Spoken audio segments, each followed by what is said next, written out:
What's up, guys? Welcome back to Keto Rewind. I'm Jess, and today's video is a full day of eating keto while I'm tracking the total carbs. Right now, if you've just stumbled upon my channel, I am doing a total carb challenge with my fans. And for the whole month of August, we are tracking total carbs instead of net carbs on a ketogenic lifestyle. So I will be releasing weekly videos with meal plans Monday through Friday, excluding the weekends. And this way you can see what I'm eating, the recipes that I'm using, and the video that goes along with it. So welcome to week 2. Today is day 4 or Thursday. A new little video format I'm testing out. So my kids start school tomorrow. When you actually see this video, they will have started school, but it is a crazy hot mess here. I've been trying all week to get my media room converted into a massive office. So 2 computers, 1 for each kid, my husband and my computers, and it's just a massive computer room, little school room now. So for the first 3 weeks, our school district is doing a virtual school. So we don't start in person until September 9th or something like that. So the next 3 weeks are gonna be crazy. So bear with me, but I was going to head over to the beach right now, or should I say the beach club, because obviously I'm in Texas. We don't have the beach here in North Texas.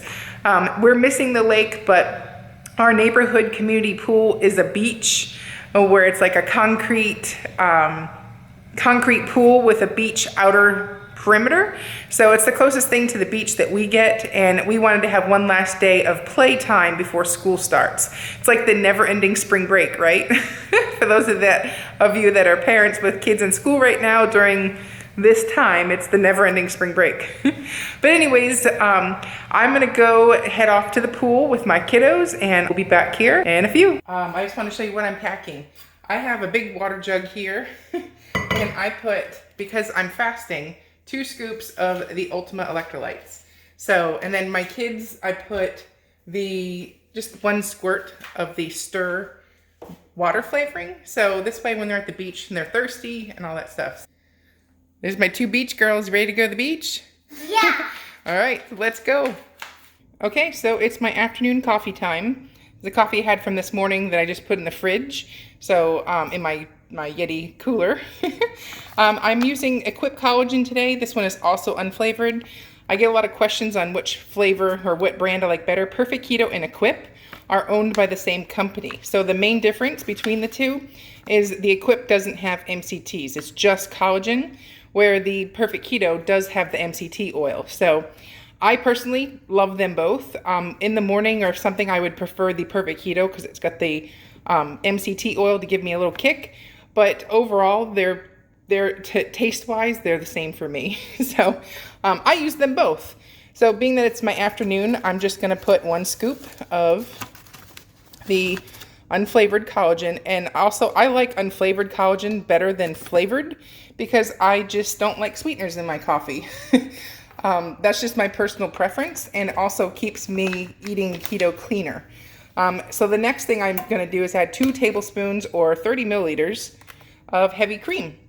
So I just use a scale instead of like a measuring cup. So I'm gonna try and do this, and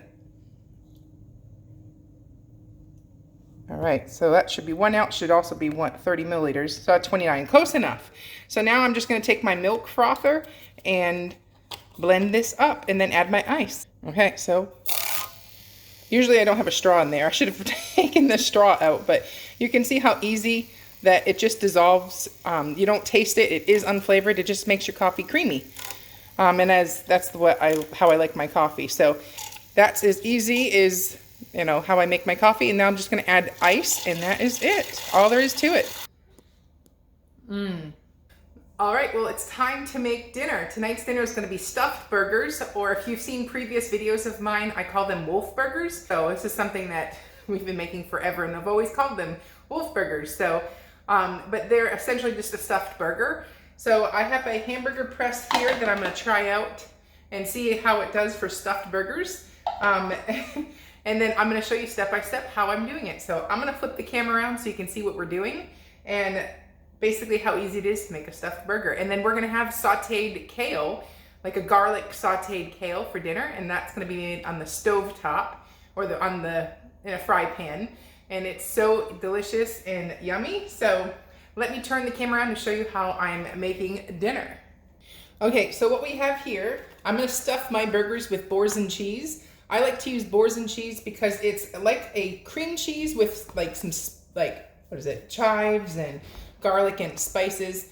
And it works really good inside a stuffed burger, so it doesn't melt out like one of like a more runny cheese like American. But you can stuff them with any type of cheese that you like. This is just what I've always done. So boars and cheese, salt and pepper, a little garlic powder and onion powder, and then we're gonna stuff them with pepperoni, cheese, and a slice of tomato. So I will get a couple of these. So I am using Wagyu beef. I think it's 80-20 if I remember correctly, but it's a really tender, delicious meat. So I have 2 pounds here that we're working with. So basically all you're gonna do is make a patty, and this little thing at the top screws in and it makes a little hole in the burger. So you make a flat patty. Are you taking my pepperoni? Hi! Oh, I have pepperoni thieves. And because you're dealing with raw meat, you want to, hey, enough with the pepperoni. I have to refill my stash here. I have it all measured out so that making the macros easy, but my children just ran off with it. But I'm basically doing 8 slices of pepperoni. And hey, if you're going to take any more, take from the package. Okay. Aha, I have a ton. All right, So anyways, I've pre-portioned it all out to make it easier, because once you're dealing with raw meat, you don't want cross-contamination and all that. So first things first, let's get our patties in the form. Here, you can have those. And I'm gonna do 2 quarter-pound patties that'll make essentially a half-pound burger. So this will be a heavy dinner, but we don't do this all the time. But when you make it a stuffed burger, you wanna have a stuffed burger. So this thing pre-portions it all out, so I'm guessing that's a quarter pound. So I'm gonna take the press and just push it down in there and let it form. And it looks like I need a little bit more. It's pretty cool. Makes it a little easy. And then give it a good squish. And then all you're gonna do is you're going to stuff this center part with your fixin'. So I'm gonna put 4 pepperoni, a slice of tomato, and then I'm gonna put boars and cheese on the top. Spread it all in there real good, because you don't want it to ooze out, so you want a good seal. So it's a little messy, but I'm telling you the flavor is going to be awesome. And then 4 more pepperoni. Then all you're gonna do is take another essentially quarter pound of hamburger meat. And if you wait till your hamburger meat is a little softer, this way it will spread easier. This came out of the fridge, so it's harder to form. So just throwing that out there to make your life easier. And then all you're gonna do is put it on top and squish it together so it seals. And then take it off the press and just make sure it's got a good seal on the sides. And I'm even flipping it over, giving it another push so it gets good and sealed, because you don't want any of those good bits inside there to fall out. And there you have a stuffed burger. So repeat the process and I'll be right back. And real quickly, now that the burger patties are formed, I'm just gonna put garlic powder on each one to season the burger patty, and then onion powder, and then salt and pepper. And I use pink salt on each burger patty. And once I have all the seasoning on here, I'm just gonna use my hands and work the seasoning in. Okay, so we're gonna prep our kale for our sauteed kale. First of all, who remembers the Tupperware bowl from like the 90s or 80s? This was passed down from my mom. It's like one of those original ones, legit Tupperware. So anyways, I'm just using it to wash my kale. And I'm gonna just remove the kale from the stem or the backbone or the bone, whatever you want to call it, and put it in the pan here. And then I'm just going to wash it with a vinegar and water, a white vinegar and water mix. And that just cleans it. This, you know, kale can be kind of dirty. So I'm just breaking it in small pieces so that it's easy to saute up, and basically just removing this center bone part right here and throwing that away. So I will be right back when it's time to show you how to wash your kale. Okay, so now we're in the sink and I've just filled this up with water, and I'm just gonna drop, you know, a quarter cup-ish and work that in so that all the leaves, everything gets touched. And there will be no vinegar taste, I promise. I do this all the time and you never know what ever happened. There's enough water here that it's diluted, enough to get it all nice and clean. And in about 10 minutes, I'll be back and I will just pull this out. Oh, got one bad one there. I'll pull this out and just put some paper towels down and dry it off, and it'll be ready to use. Meanwhile, I have about 8 cloves of garlic. Each clove is typically like 1 total carb. So just pay attention to how many cloves you do. But I did 8 cloves of garlic, so I got the total measurement of the garlic. Okay, so here's the water I wanted to show you how dirty it actually is. All that came off of the kale. So that's why I wash my kale and do it this way. Anyways, I just laid all the kale out on paper towels. It's gonna air dry for a few minutes, and then I'm gonna roll it up and wring out any excess water that didn't come off. So overall now it's nice and clean and ready to saute. Okay, so we're gonna get a measurement on the kale.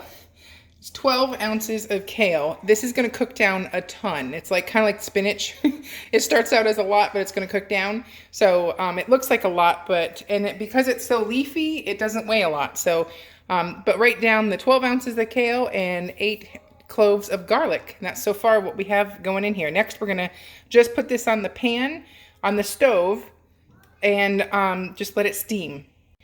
Okay, so I have about 3 tablespoons of avocado oil in my pan, and all I'm gonna do is add the garlic. And once the garlic has cooked up a little bit and let those oils seep in, the garlic oil seep into the avocado oil, we will add on the kale and stir it and let the flavors just come together. Okay, so the grill is going. I have it on medium, and I'm just gonna put the wolf burgers or stuffed burgers onto the grill. All right, and there they are, cooking away. Okay, so look how much it has cooked down. That 12 ounces is like half of the pan now. So that's why I said, don't worry about it being a lot. It cooks down just like spinach does. So I just hit it with salt and pepper, and I turned it, and we'll come back in a few. Okay, so at this point, I'm just gonna hit it with like a tablespoon of this dry Marsala wine. This is completely optional. The brand is Sperone. I think Sperone, S-P-E-R-O-N-E. I get it locally here, but that will add carbs. Not a ton, but just a FYI. Make sure you have it in your room for your macros. So I'm just gonna give it probably a solid 2 tablespoons. And I'm just gonna mix up the kale so everything gets that flavor. And this is just about done. And make sure to give it a taste test for salt and pepper. And if you want a little bit more of a garlic flavor, you can always add some powdered garlic. So we're just gonna let that come together, and look how small that turned out. I mean, it's like a quarter up the pan. It cooked down so much. And here is the finished product. The stuffed burger with dill pickles and the sauteed kale with garlic. This is seriously like a 10. Do you want me to cut? Actually, I'll cut inside that burger for you. So let me get a knife. Look at how yummy. There's tomato, boursin cheese, and pepperoni in there. So I'm just gonna drizzle some yellow mustard on the top and enjoy. Okay, so my macros for today, 12 of 19 total carbs, and it was a pretty good day of eating. I didn't film the hard-boiled eggs and sliced turkey because I thought that was pretty self-explanatory and didn't actually make it. But I had 3 eggs and 6 ounces of sliced turkey, the boar's head turkey. And then for lunch, for dinner, I had the wolf burgers. I had pre-logged the recipe in ahead of time. So that's something you want to do if you make recipes often. It was 2 pounds of the beef, about 10 tablespoons of Boursin cheese, and 4 servings of pepperoni to make the 4 patties.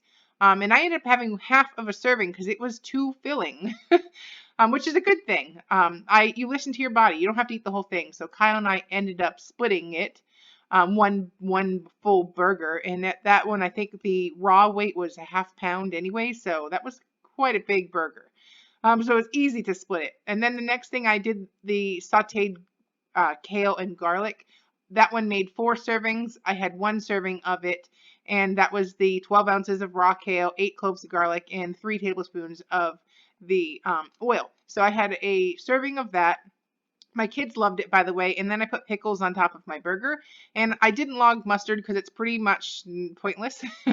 And then my keto coffee, so unflavored collagen, 2 tablespoons of heavy cream, and coffee. So all in all, it was a great day. I forgot to also add the electrolytes from this morning, so that's going to put another carb on here. But other than that, it was an overall great day of eating. And I hope you enjoyed this video. Bye-bye. I'm Jess. You're watching Keto Rewind.